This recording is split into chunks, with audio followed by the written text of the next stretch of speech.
The views and opinions expressed in the following program do not necessarily reflect the policies and the position of Now You Know.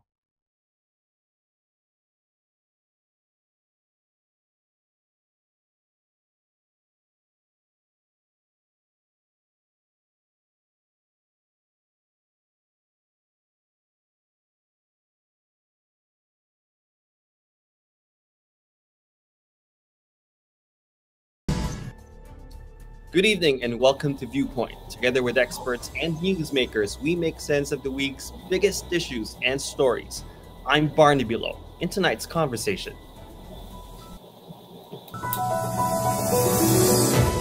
it has been a week of tension and continuing concerns.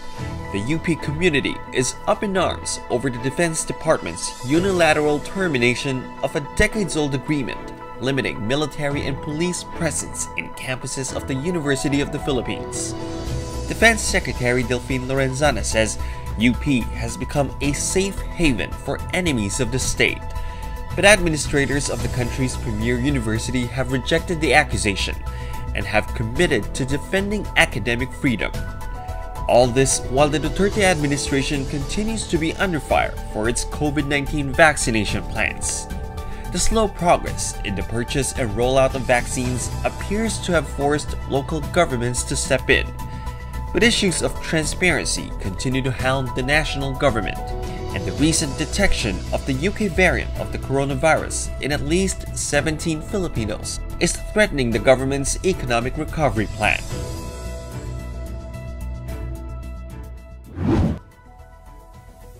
all right, and tonight we will be tackling two separate issues, but two equally important issues this week. Now, later on, we will be having the Chancellor of the University of the Philippines Diliman campus, Fidel Nemenzo, to talk about the termination of the UP-DND Accord. But before that, right now, we have the President of the League of Cities of the Philippines, Bacolod Mayor Leonardia. Welcome to the show, Mayor Bing. Hi, Barnes. Thank you so much for having me. And yeah, you're right. This is an issue. This is a subject matter that I'm sure all of us would like to know. Yes, thank you very much. Now you know. Thank you so much for being with us on a Saturday evening, Mayor Bing. And of course, we will be talking about the LGU's COVID response, and in particular, the vaccination plans of our LGUs. But let me go first to what is breaking news from last night. Of course, the DOH just confirmed 16 new cases here in the Philippines of the new COVID UK variant.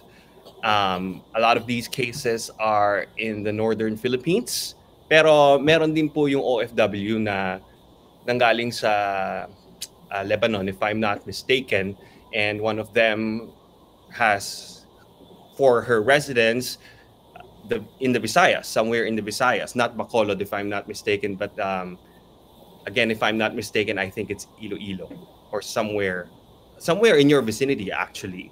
So, I mean, how concerned are you that now we can confirm that this UK variant is now in the Philippines?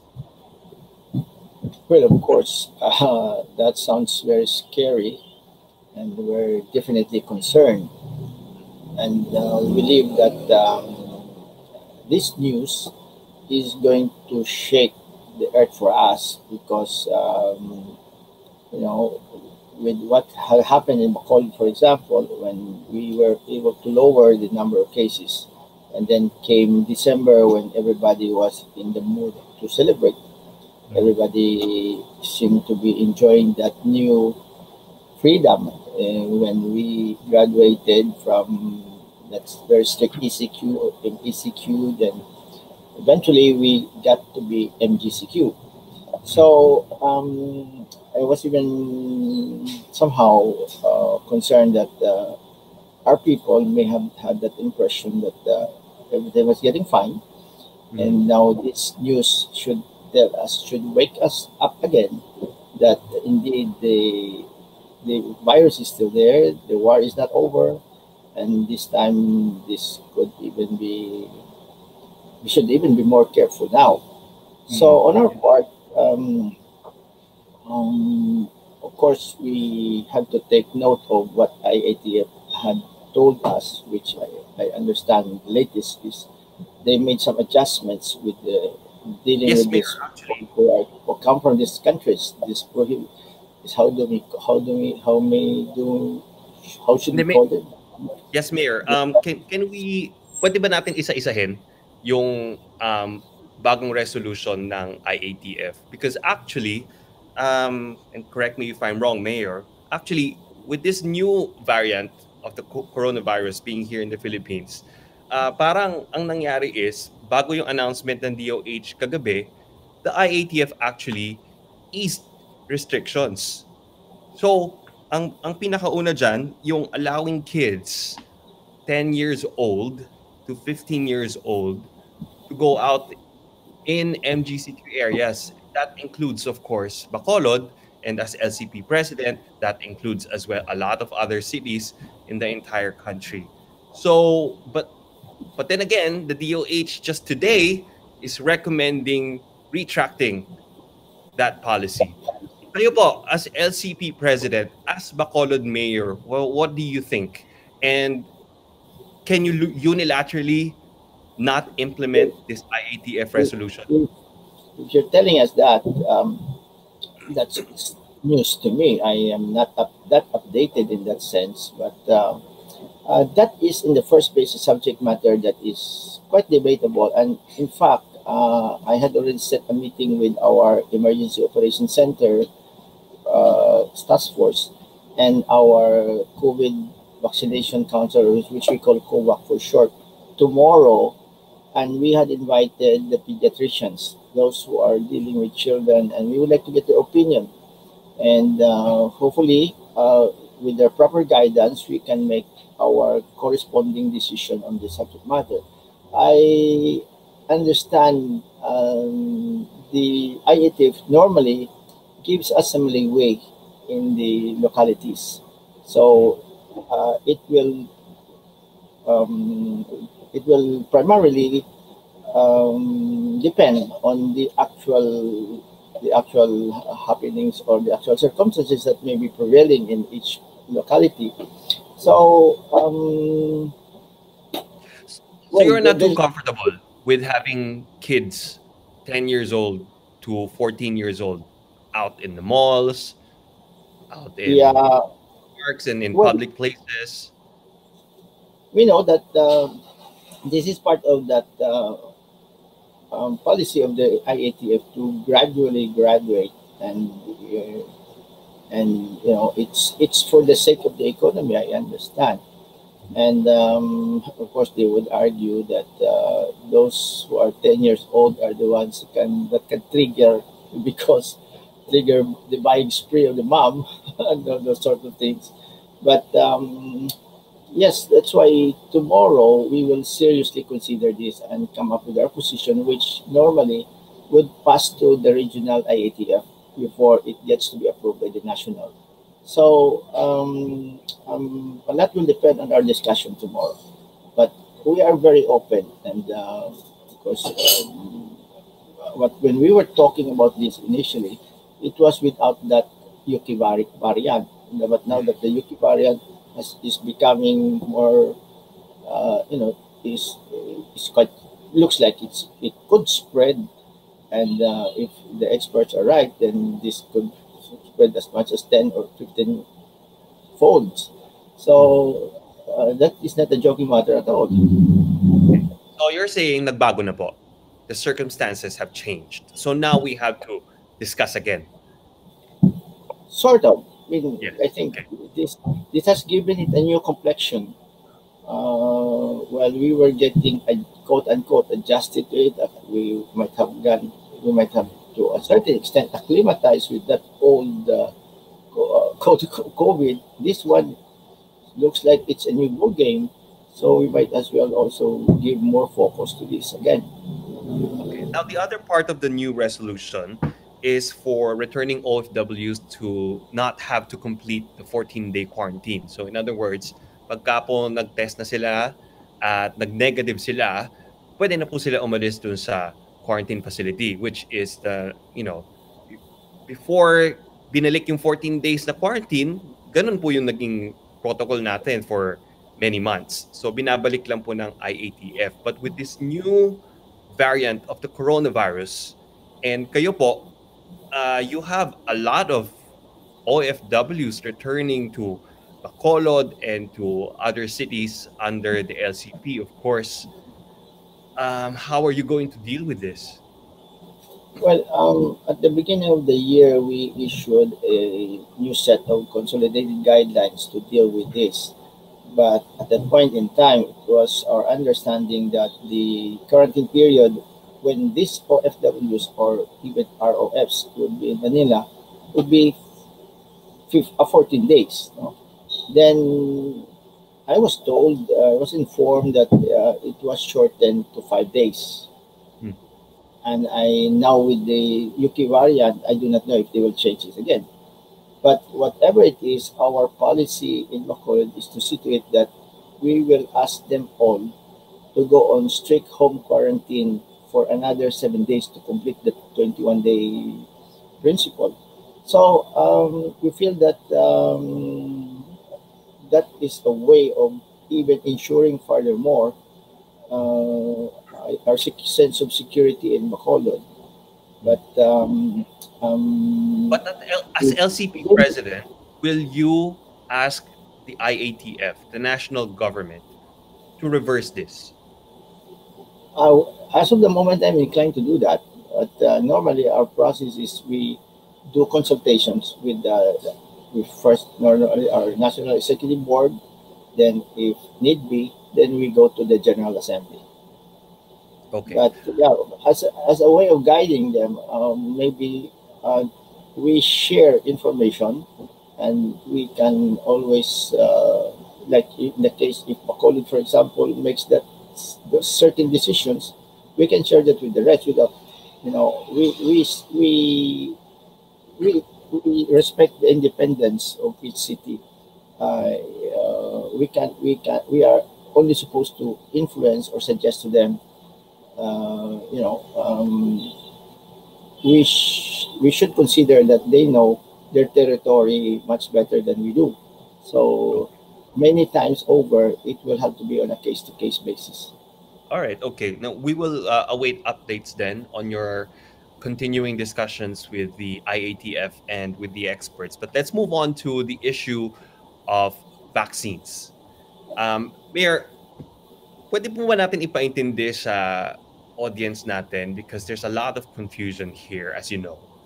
Pero bakit po ba kailangan ng mga LGU na mag-purchase ng vaccines on their own in the first place? Because a lot of people, ang nagiging perception po is the LGUs had to do this kasi hindi magawa ng national government, or napakabagal ng national government, or as Secretary Locsin said, as Senator Lacson said, someone dropped the ball.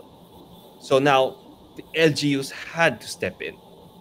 Well, actually, we were also of that impression that the vaccines will all be provided to all of us down the line. However, I think this is how it evolved. There were some LGUs, particularly I am inclined to believe those came from the Metro Manila areas, where these LGUs had that capacity, had that financial, capabilities to even purchase their own vaccines, and they started to talk about that. And I think when the national government realized that the local governments can also even afford, so they welcomed that. And so much so that all of us were asked if who were willing to contribute to this. And so those of us who came forward reported that this is how much we're willing to spend for the vaccines. And so it sort of turned it around.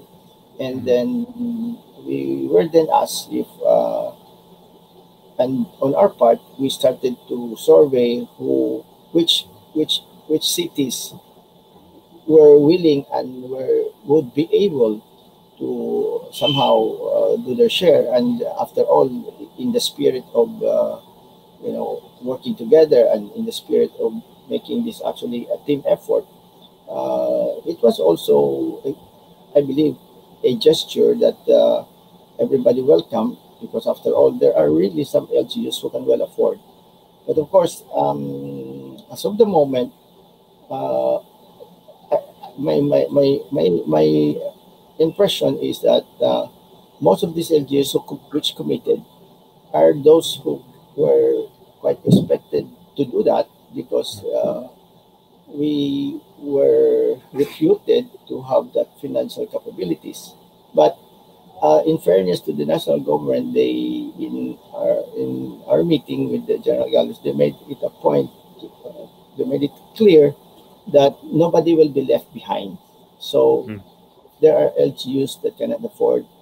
They would be willing to do it for them all the way. Ang So tanong po ng ang tanong po ng taong bayan diyan, bakit po ang bilis na nagawan ng paraan ng mga LGUs? Pero bakit parang ang bagal nung national government? no, it's like this. Actually, to be clear about it, we're not supposed to be the ones dealing with the pharmaceutical firms, because in other countries, we were informed these pharmaceutical firms do not deal with local governments; they only deal with the national governments. But in our case, what happened was, as early as the early part of December, I had asked the secretariat of the LCP, through our executive director Veron Histosis, to start exploratory talks with the different prospects, meaning those which were listed initially by the national government as possible vaccine suppliers.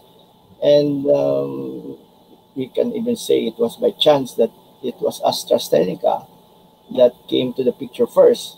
And because they had that tripartite arrangement in place together with the national government, the DOH, and the vaccine czar. And when we saw that the situation was, AstraZeneca is a good name. AstraZeneca, on the basis of the price tags given to us, was very reasonable.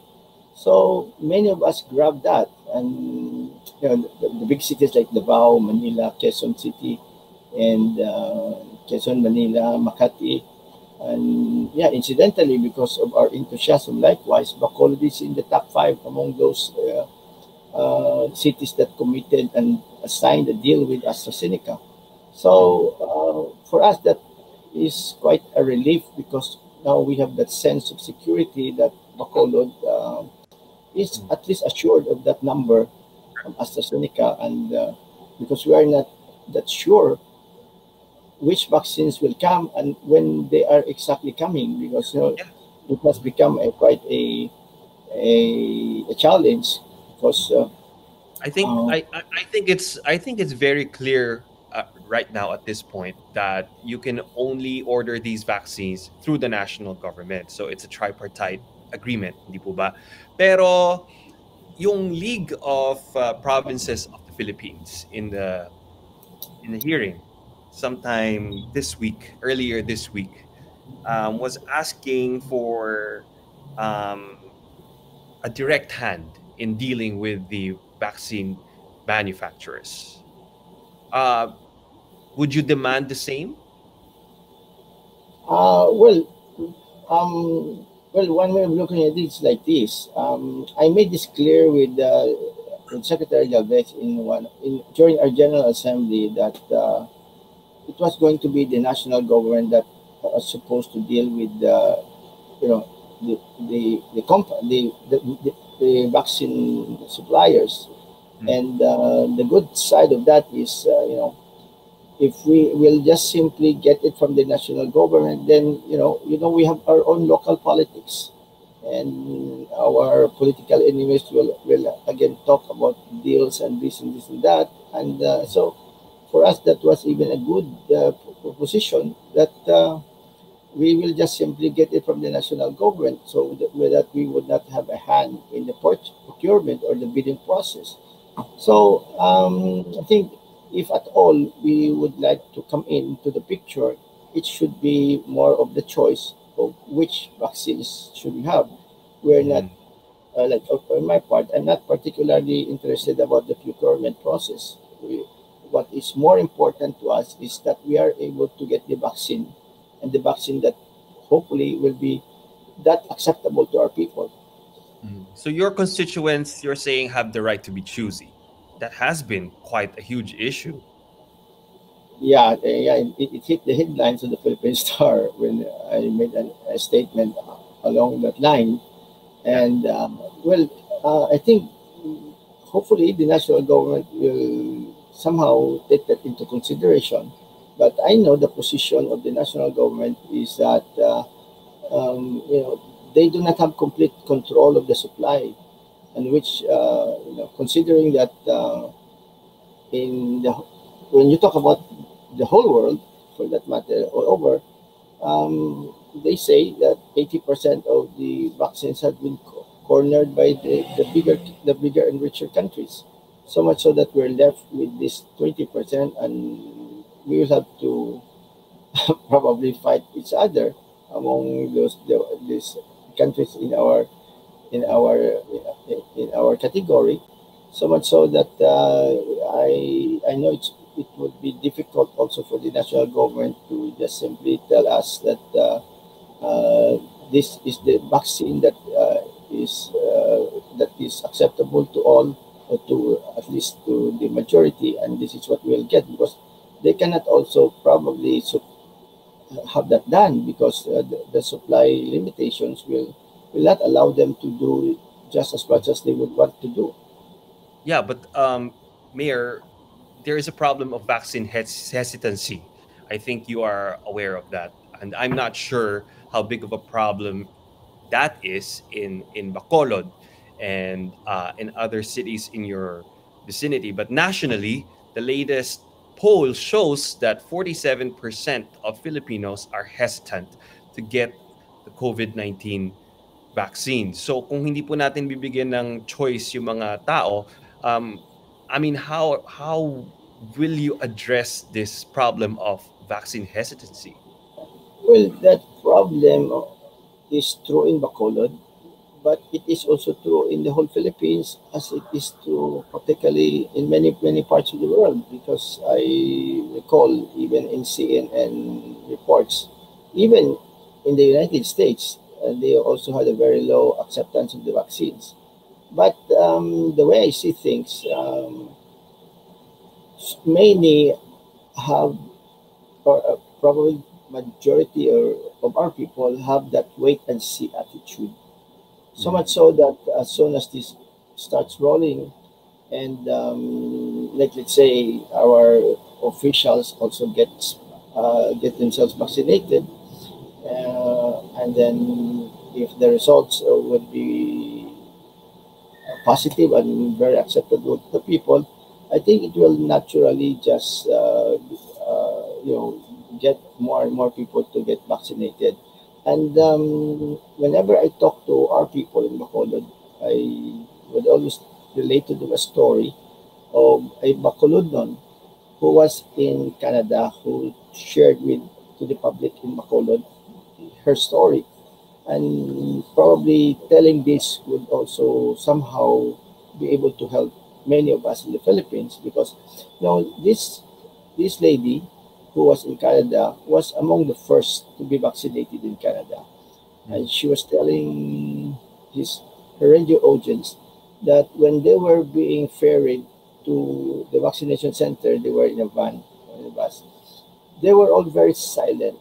Ang tahimik nila lahat, because sabi daw, they were actually all praying, because they were all scared. They were all, because of you know because of course bago pa lang nag-umpisa ang vaccination, and so on and so forth.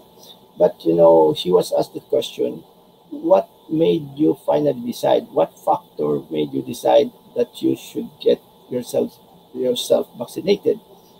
And her answer was very simple, but I believe is very true.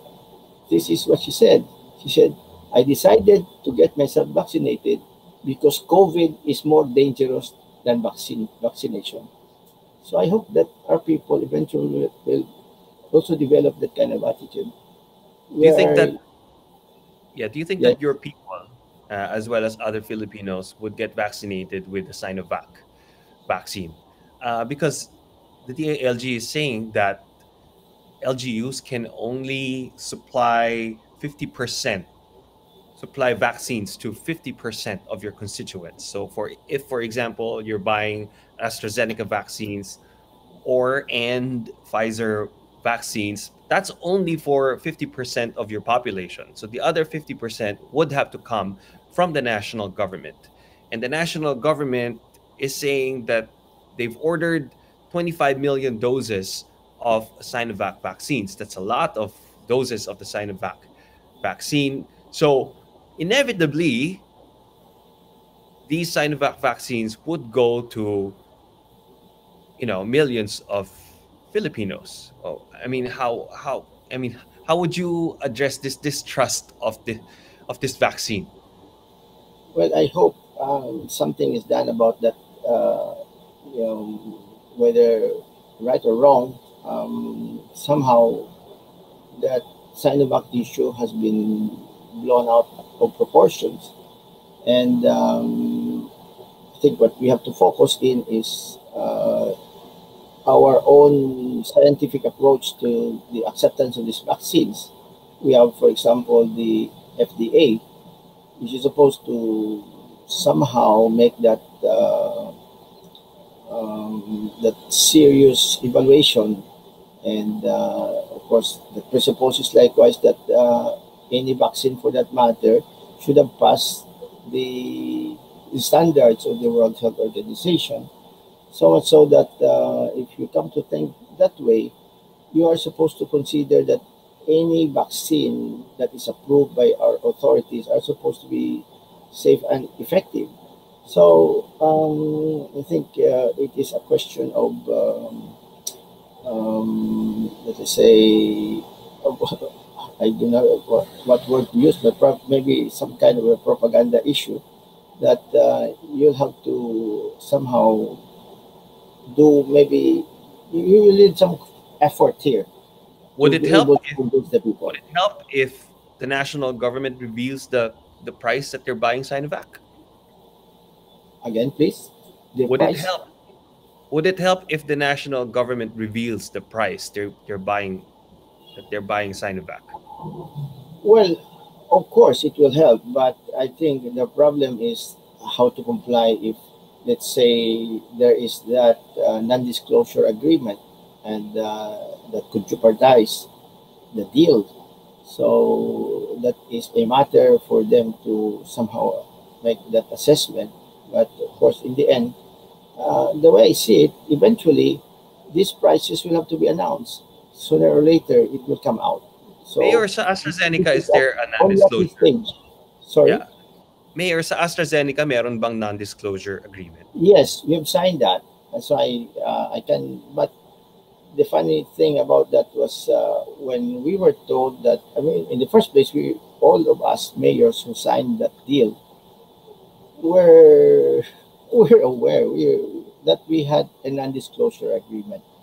But the truth of the matter is, eventually, I discovered that some mayors started to announce the the number of doses that they were able to cut a deal with AstraZeneca. And that put me in a situation where I had to call AstraZeneca again and ask them that if the other mayors are are announcing to the world that they have their own, what do I do? I cannot tell our people that I will just be silent completely about this. So I asked their permission to reveal the number of doses.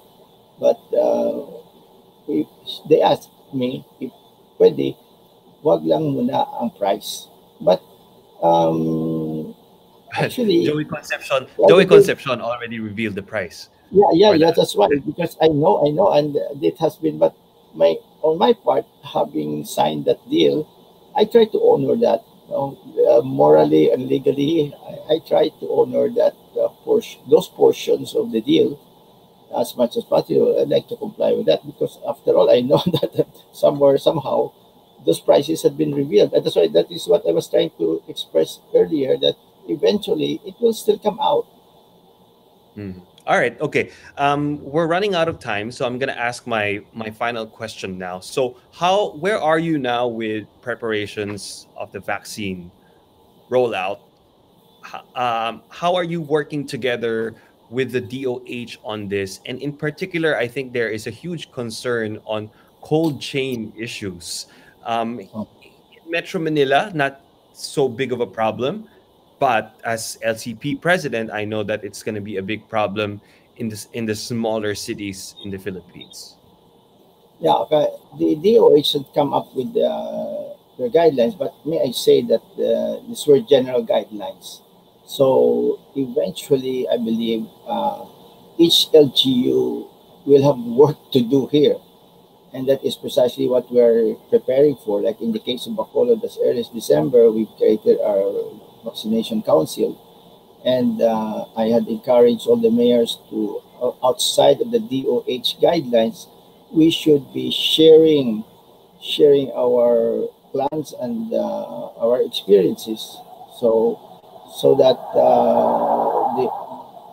the purpose of all these exercises is to situate that when the vaccines come, we should be hitting the ground running. Now, in the case of Bacolod, we've laid down our plans.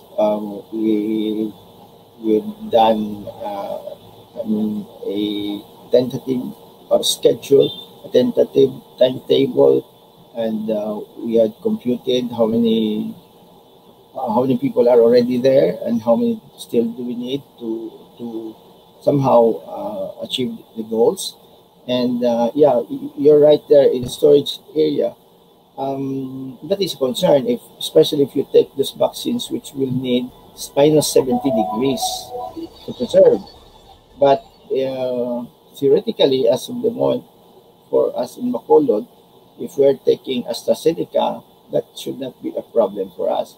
So much so that our LCP secretariat had been tasked to deal with these people in that business, so that we can be provided with all this information, where to go, and how much do we need to purchase those corresponding facilities that might be indispensable when the vaccines come. But, so realistically speaking, yung Pfizer po, medyo doubtful pa po if they can be administered to the smaller cities in the Philippines. That looks like it, because I can see the practical side of the story. If Pfizer will need minus 70 degrees outside of Metro Manila or outside the big cities, where can you find the facility? So if you do not have that facility, there's no sense delivering it to the bondocs, because that might just stale. So a lot will depend on when these vaccines come. I think it will also depend on the corresponding logistics that will come into play. So the national government will have to do it in strict and close coordination, or in harmony with all the LGUs. This is an operation where the LGUs, I believe, will be indispensable. I think the national government realizes that. Without the LGUs, I don't think we can have this massive operation done as we would like it done. I agree with that. Thank you very much, Mayor Bing Leonardia, for joining us tonight. I still have a lot of questions for you, but this is the second round, Barnes. Yes, we can have a second, we can have a third round, because when the time comes that you're ready to roll out the vaccines, then we can have another round. Yeah, for sure. You're very right, because as these things develop, I'm sure there will be also some changes, and we'll have to update you on that. even just what had happened, it was some kind of an evolution. And this will continue to evolve. Yes, I can yes. see it. Okay. All right. Well, thank you so much for your time, Mayor Bing Leonardia, Thank you so much for the President honor of of being the League here. of Cities of the Philippines. Thank you for having me. Thank you, Barnes. All right. Now we move on to our next topic, which is the termination of the UP-DND Accord. And I believe that we now have on the line the Chancellor of the University of the Philippines, Diliman, Chancellor Fidel Don't. Nemenzo. Good evening, Chancellor Hi, Nemenzo. hi, can you hear me? Yes, Yes, yes. yes, yes. Good evening, Barney. How do I call you? You may call me Barnes, like Barnes and Barnes. Noble. If you want to Okay, call me Barnaby, that's okay too. Chancellor Nemenzo, your father was the president of UP when I was in UP. okay. That was a long time ago. That was about that was about 20 years ago. Yan ba yan? You just revealed my age. I just outed you. Yes, Hello. but thank you very, very much. I know that you just also came from another forum this afternoon, so Yeah. really appreciate your time. Really appreciate you being here. I'm gonna go straight to the first question. My first question: your initial reaction when Secretary Lorenzana announced the termination of the UP-DND Accord. I mean, I'm an alumni of UP, and it really came as a shock to me. So I'm curious what your reaction was. Of course, it came as a shock to all of us, because the 1989 agreement between the DND and UP has served both institutions well.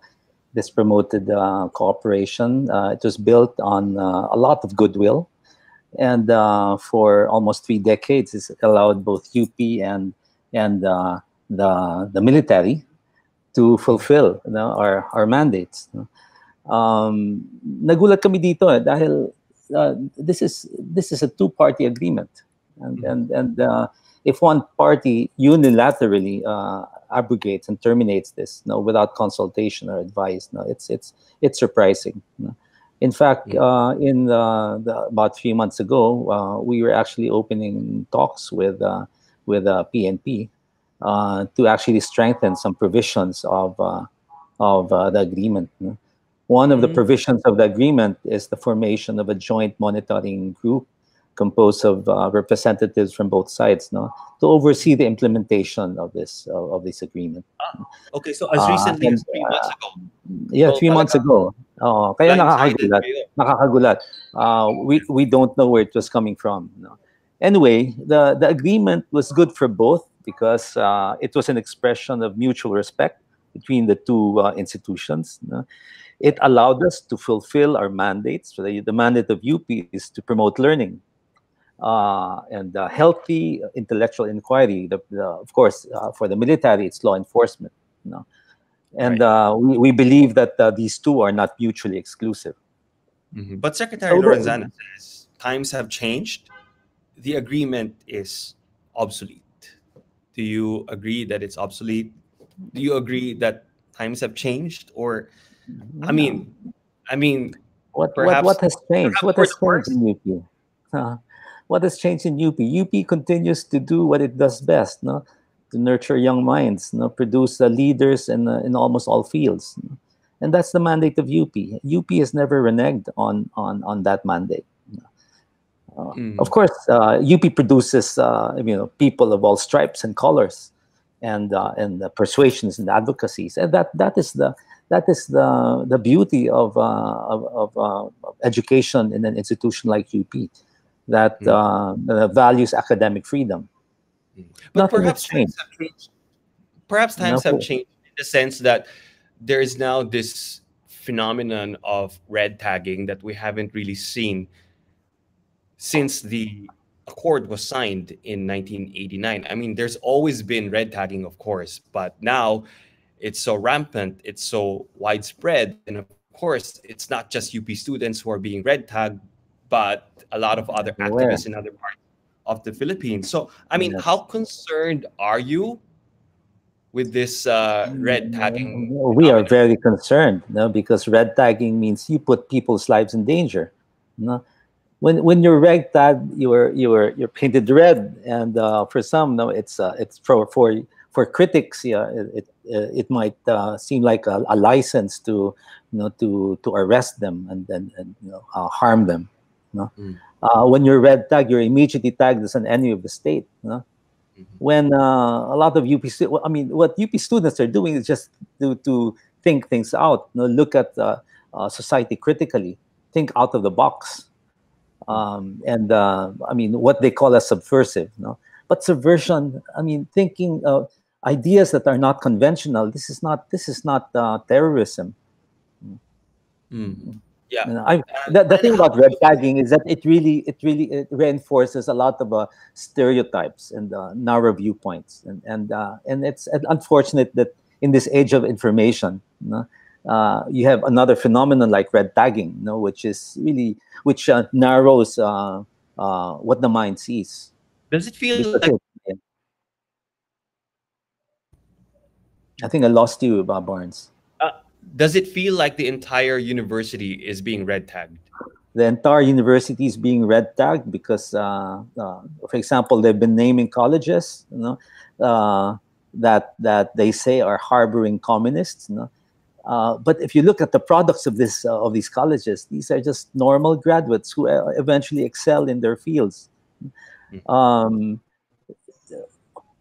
you abrogate this agreement between the entire university and the DND, because of your fear that it is harboring pockets of rebellion, that you are condemning the entire university.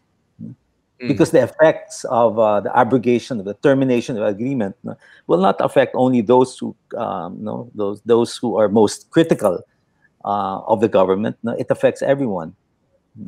Can we get a categorical statement from you then, a comment from you on what Secretary Lorenzana has been saying, in that UP has become a breeding ground for NPA rebels, that there is recruitment, widespread recruitment going on in UP campuses, and that what they're doing right now, the abrogation of the agreement, is only to protect the youth, to save, in effect, to save UP students.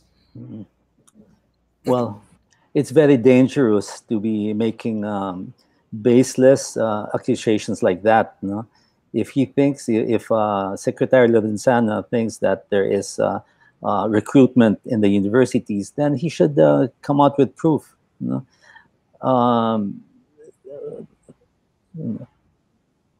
I don't know.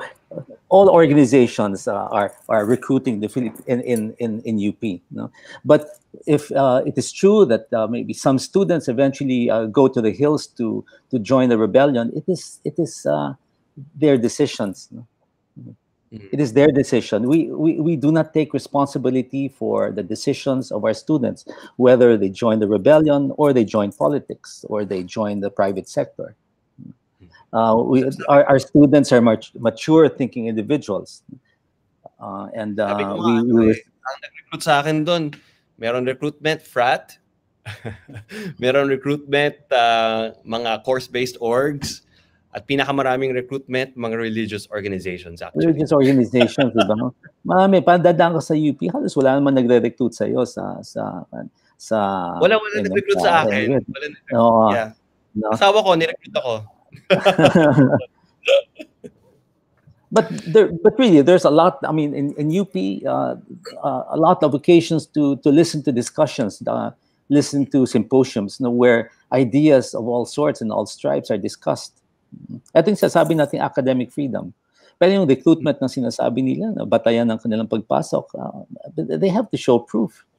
Sige, let's go there then. What is academic freedom? Because this has been a matter of discussion as well these past few days.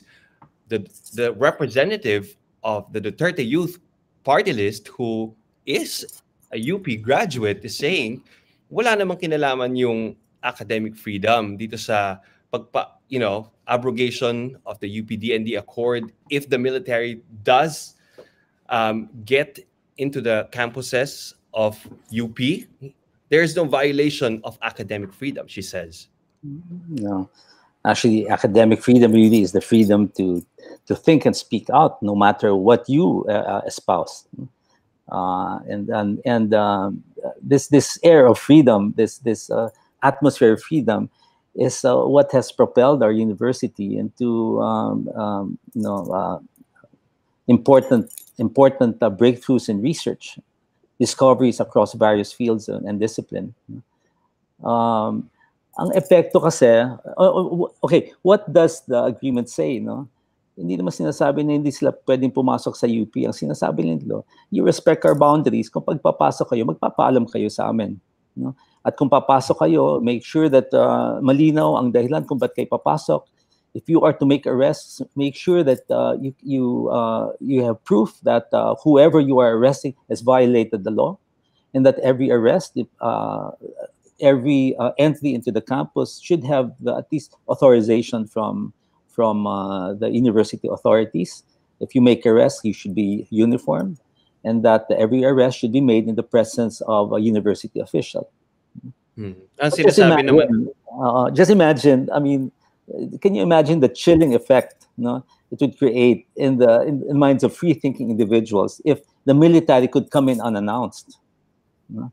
It freezes the mind. It stifles the free expression. So you don't buy the explanation of the military and police na paano daw kung meron daw lab ng shabu sa UP, magpapaalam pa daw sila sa UP para lang i-raid yung lab ng shabu. In effect, what they're saying is, pwede na nila itago yung lab.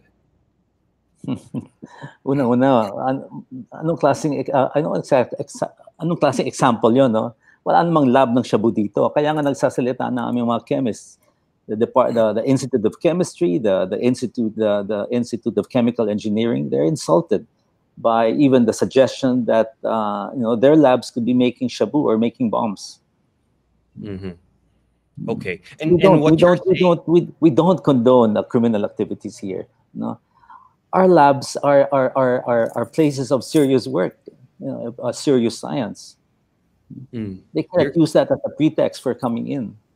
And you're saying you don't condone criminal activities. Now, we do not condone criminal activities, of course. Right. And I can attest, UP Diliman specifically, where I went, is a peaceful campus. But now the PNP is saying that UP Diliman is a criminal hotspot. And on ABS-CBN just a few days ago, General Parlade is saying that there is, without basis and without mentioning any sort of evidence, he's saying that the anti-terrorism law is being violated by members of the community of the University of the Philippines. We are going to contest the numbers of crimes they say are being committed in UP. We've been looking. We have our own data, and the data do not tally. I think yung crime na binabanggit nila actually figures for a bigger area that contains UP. UP is not only the university; it's also surrounded by a large community. But if we are to look into the areas that are under the jurisdiction of UP Police, the crime rates are very low. And we'll be coming out with a statement tonight to show that UP is actually one of the safest places in Quezon City. I was actually looking at the figures the past years. Wala sa top barangays na with as criminal hotspot. Wala yung UP the past years. Tapos so biglang ngayon PNP saying na kasama yung UP sa criminal hotspots in Quezon City. And they just cannot give out figures like that. We're going to contest those figures, and at the same time, figures cannot be they cannot release figures without the context of those figures. Okay, but do you feel like explaining, because Secretary Lorenzana has said that he's willing to talk to administrators of UP, but UP has first to explain kung bakit daw nagiging NPA yung mga estudyante ng UP, and why they end up seeing UP students dead in their encounters with the NPA. Yeah. Unang-una, naglabas sila ng list of supposedly NPAs who have been captured or killed, no? And these people are now coming out to challenge them. Sabi nila, we were neither NPA nor are we dead, no? It's halos fake news ang dinabas nilang listahan. Naglabas pa sila ng isang listahan. We're now checking whether these are really UP students. But if they are UP students, then we are not responsible for the choices they make. You know? And these are just a few. Every year we reproduce thousands of graduates who excel in their fields. Those who say that we are doing nothing but breed communists forget that we also produce lawyers, politicians, business leaders, scientists, educators, doctors, artists, who excel in their fields. They cannot red tag the entire UP just because one or two students eventually decide to go up to the hills and fight the government. But we respect students for the decisions we are not responsible for the decisions they make. What kind of careers they wish to pursue, what dreams they want to pursue. But in UP, we provide them the environment for learning, where they are exposed to the broadest range of ideas, so that using critical thinking, they're able to discern, make decisions well. So you're not going to formally, just to be clear, you're not going to formally respond to that challenge of Secretary Lorenzana. And I think the UP alumni, even not only the UP administration, we are. By the way, we have produced, we've come out with a statement this morning about that. But I think the entire UP community is speaking out in social media. UP alumni, UP graduates are speaking out. So it's an entire UP community saying that, hey, we are not like that. And we are actually zealously protecting the academic freedom that has shaped us, that shaped our lives, and the academic freedom that has made us what we are now. All right. So what then is the UP administration gonna do now? What are the next steps? We are studying the legalities, the legal dimensions of this abrogation. We think that the abrogation is not necessary, but we will also see whether we can challenge this in court. At the same time, we will keep our doors open. We'll reach out to the DND to say that, hey, for 31 years, the Accord has served us well. Why don't we come back? Because coming back to the negotiation table will give us an opportunity to really clarify all this, I think, these baseless accusations they've been throwing at us. It's really an opportunity to clarify and say that that agreement has served us well. It's actually a document that expresses mutual support for between the two institutions. All right, I'm hearing two options from you then. One is to negotiate with them, talk to them, and the other one is to go to court. Am I right? Yes, we will explore all, and some lawyers actually will say that we might have to go to court, just to have a legal basis for opening up renegotiation. It's interesting, though. But what we want is to uphold and restore that agreement, because I think that agreement is important for us. It's a legal document that we can invoke to say that you cannot enter our premises. We need to protect our autonomy, our academic freedom. These are principles that are enshrined in our charter and the Constitution. But somehow you need it codified in a document such as the agreement. There's an interesting perspective from Attorney Romel Bagares of UP as well, of course.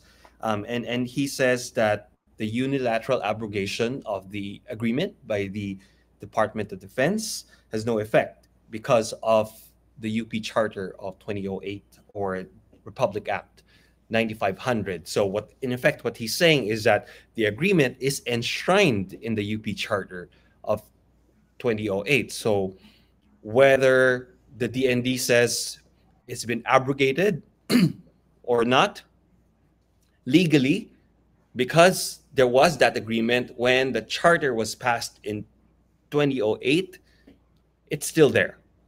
Is this something that you would use when you go to court? Or, I mean, do you agree with this?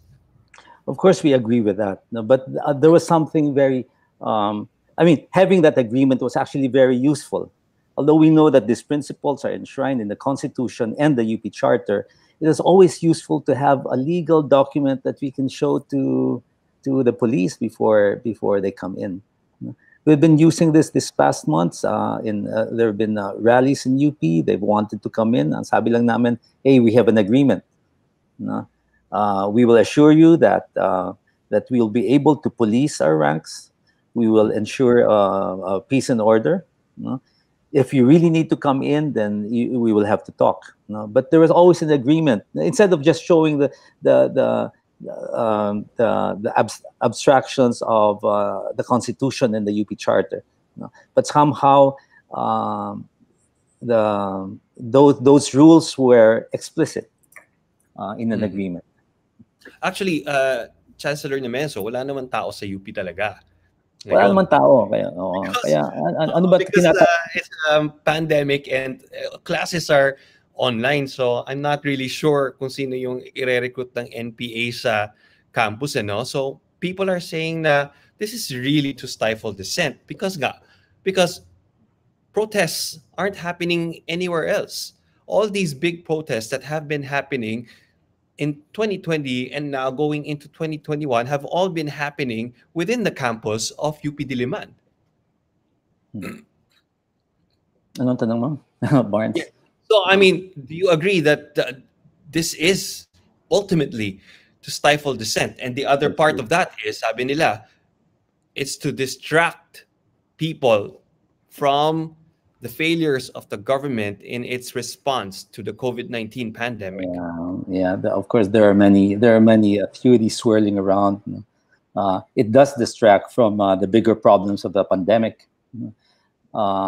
But really, if you go to UP, what hotbed of rebellious activity or criminal activity do you see? There's nothing. This is a very peaceful campus.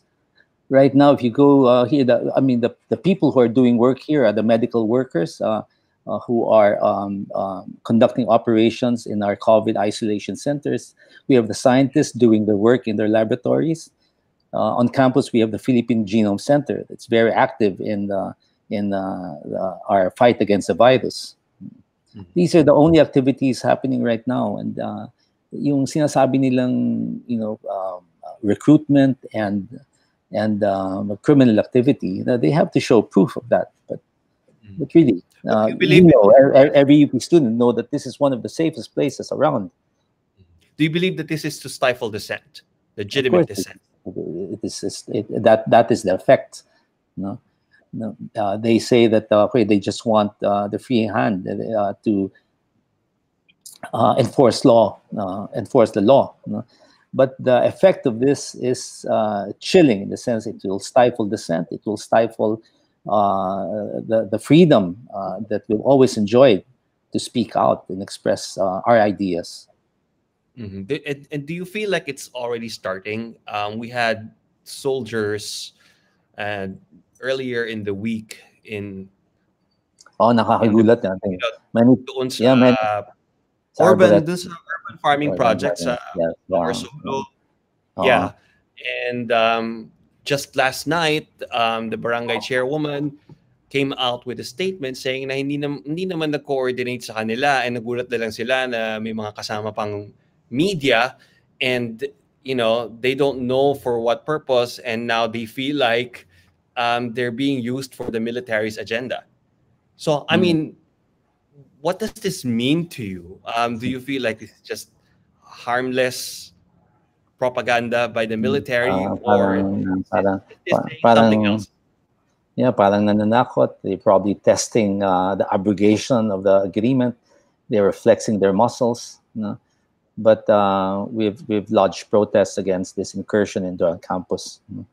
Um, it's now our barangay that is now speaking out, because the military actually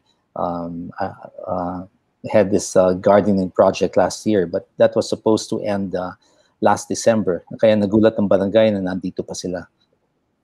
Okay, And that so ang pinag-usapan doon is tulong sila doon sa pagtatayo lang ng garden, no? Not actually to stay and take care and manage the gardens. okay, So, so it feels like it's a sign of things to come. It's a sign of things to come. We hope, we hope that it is not a sign of things, but I think it is a sign of things to come.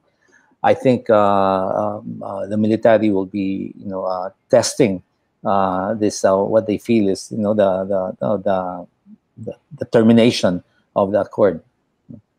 So, Are you going?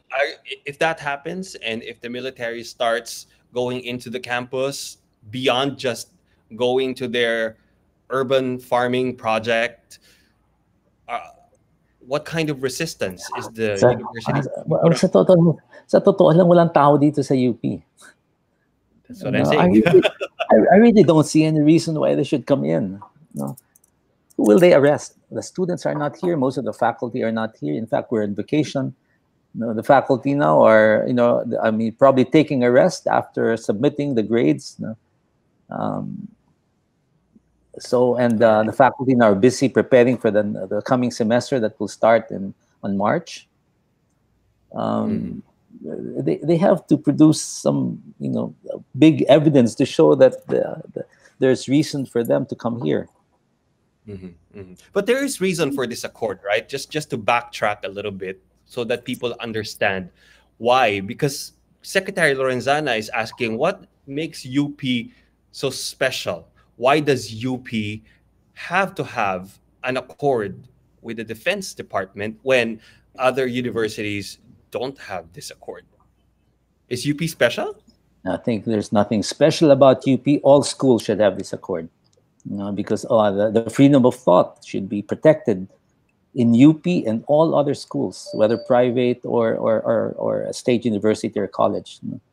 I heard that the red tagging is now beginning to be done against other universities. So the universities, this is the fight not only of UP, but all universities, all schools, schools that value academic freedom.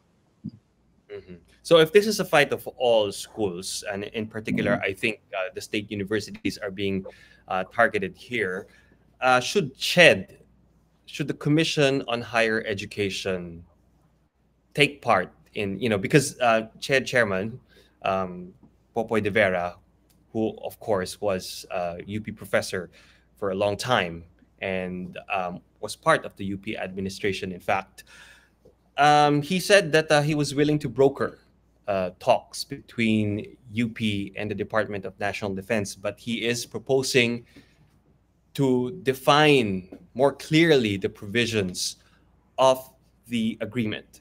But Attorney Mel Santa Maria is saying that if you do that, then that will limit academic freedom even more. So where are you on this? Well, our suggestions would be good. You would just go back to the old agreement. It worked well for 31 years. And I hope we can get the support of CHED for that. But with or without the support of CHED, our universities will call for upholding such agreements. I think right now there's talk of abrogation of the agreement between PUP and DND. But as I said, here we are protecting freedoms that should be enjoyed by all schools. So what we're saying is that this is not only a fight of UP. but this is a fight of all schools that value freedom of thinking. All right. Finally, then, I'm not sure if you've already read the bills that have been filed in the lower house and in Senate institutionalizing the agreement between UP and the Department of National Defense. How do you feel about the chances of those bills passing Congress, considering the climate, the political climate that we have now? I think those are very good bills, and we fully support those initiatives. And we are not surprised that there are such initiatives, because there's a lot of UP graduates in Congress and the Senate. And I'm sure all of them value the education that they receive from our university. They will always say that it is because of academic freedom that we are where we are now. There you go. Politicians, graduates of UP. Public officials, graduates of UP. Of course, so we produce the entire range, from rebels to presidents. Right. All right. Okay. Well, that is the end of our program then. Thank you very much, UP Diliman Chancellor Fidel Nemenzo, for taking part in our program tonight. We really appreciate your time, and we appreciate your insights as well. And that is it. That is it for That is it for Viewpoint tonight. My name is Barnaby Lo. Again, this is Viewpoint. Now you know.